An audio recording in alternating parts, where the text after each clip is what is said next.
Observemos más de cerca el problema de las masas relativas de los sólidos y la noción de contar mediante el pesaje. Don Showalter. Aquí tenemos una balanza que los químicos utilizan para pesar productos químicos. El peso se expresa en gramos. Pero en vez de pesar solo productos químicos, pesemos algo que nos gusta a todos, por ejemplo, dinero. Aquí tengo una moneda de 25 centavos de dólar. La moneda pesa 5,7 gramos. Pesemos un centavo.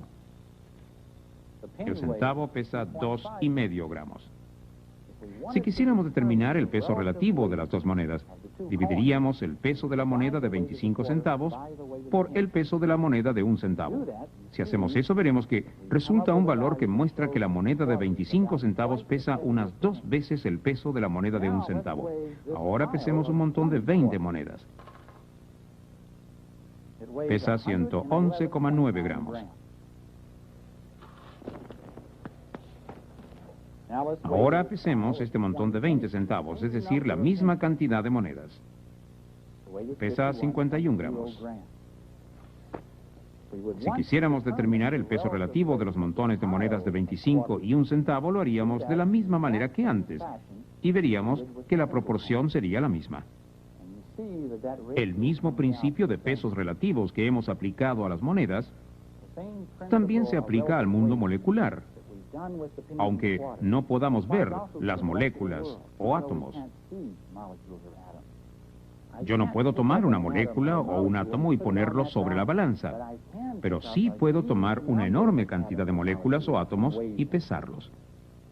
Aquí hay algo que sí podemos ver y pesar, y es el elemento carbono. Es este polvo negro. Veamos cuánto pesa este carbono. Pongo una bandeja sobre la balanza, cancelo el peso de la misma y peso el montón de carbono. Pesa 12,0 gramos, un importante peso que recordar. Si quisiéramos comparar el peso de otro elemento con el peso del carbono, tendríamos que tener exactamente la misma cantidad de átomos de ese elemento que los contenidos en estos 12 gramos de carbono.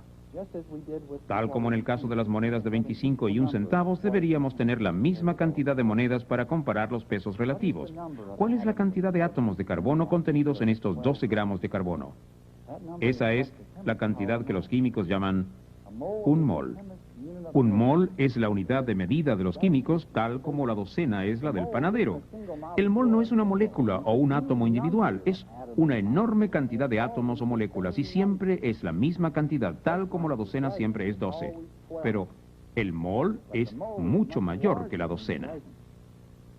Es 6,02 multiplicado por 10 elevado a 23. Eso es lo que llamamos el número de Avogadro. ¿Y de qué tamaño es el número de Avogadro? Una molécula es tan pequeña que ni siquiera podemos verla. Pero si fuera del tamaño de un grano de arena individual, un solo mol de arena podría cubrir una ciudad del tamaño de la ciudad de Los Ángeles, hasta 600 metros de profundidad. Entonces, el mol es una unidad de medida. Es un número inconcebiblemente grande. Se determina experimentalmente y en ningún caso mediante conteo. Imagínense que un computador contando 10 millones de átomos por segundo demoraría 2.000 millones de años para contar un solo mol. El mol permite a los químicos contar moléculas y átomos, pesando la masa de grandes cantidades de estas partículas. Este es un mol de cobre.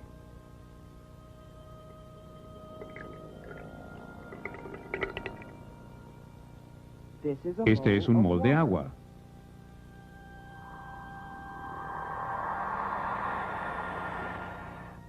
Y este es un mol de gas hidrógeno.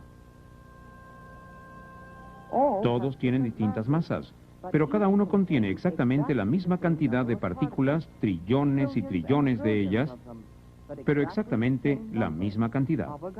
El número de Avogadro, un mol. La masa de un mol de cualquier elemento es igual a la masa atómica del elemento expresada en gramos.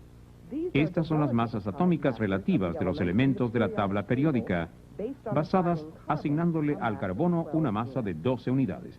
Usemos la tabla periódica para algunos ejemplos. Aquí está el cobre. Su masa atómica relativa es 63,5. Un mol de cobre pesa 63,5 gramos. Veamos otro elemento. Aquí tenemos el magnesio. Su masa atómica relativa es 24,305. Un mol de magnesio pesa 24,305 gramos. El mismo principio se aplica a los compuestos. Aquí hay una molécula de agua, H2O. La masa atómica relativa del oxígeno es 15,999. La masa atómica relativa del hidrógeno es 1,008. Si sumamos estas masas atómicas, un mol de agua pesará 18,015 gramos.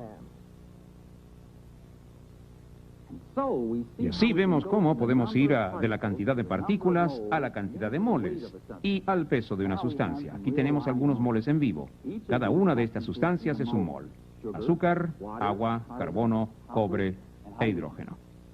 Tienen pesos distintos, pero todos están compuestos por la cantidad de partículas del número de Avogadro. El mol, entonces, es el lazo crucial entre el mundo molecular visible y los elementos y compuestos químicos que podemos ver y medir. Al comprender el mol, las ecuaciones químicas que se utilizan para describir reacciones representan una taquigrafía química extremadamente informativa. Esta ecuación nos indica la cantidad de moléculas que reaccionan y la cantidad de moléculas producidas, la cantidad de moles que reaccionan y los que se producen. Y utilizando las masas atómicas relativas, el peso de los reactantes y los productos. Con el mol, la química se ha convertido en una ciencia exacta y cuantitativa.